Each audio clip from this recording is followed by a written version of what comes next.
Состојбата со бројот на добиток и живина во југоистокот варира во последните години. Двојно намалување има кај бројот на живина. Така во 2014 година имало над 320.000, а последната измерена година 2017 111.000.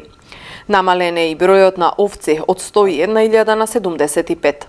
Зголемување има кај бројот на говедата и кај бројот на свините, додека бројот на кози останал скоро идентичен во овој период. Од Министерството за земјоделство велат дека годинава е зголемена помошта за приплоден добиток. Минатата година имавме предвидено околу 14 милиони денари.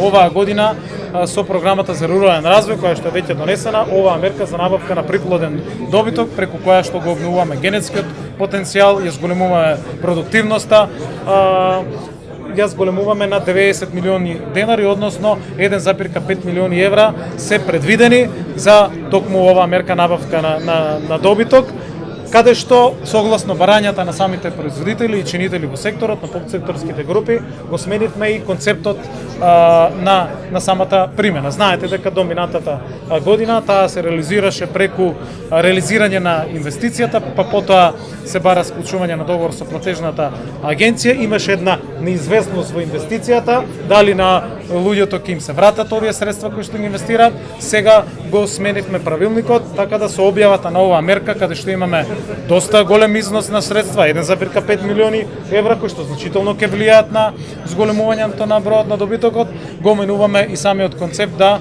првин се склучи договор со агенцијата, а подосна се набави добитокот од признаена или организација од УВОЗ.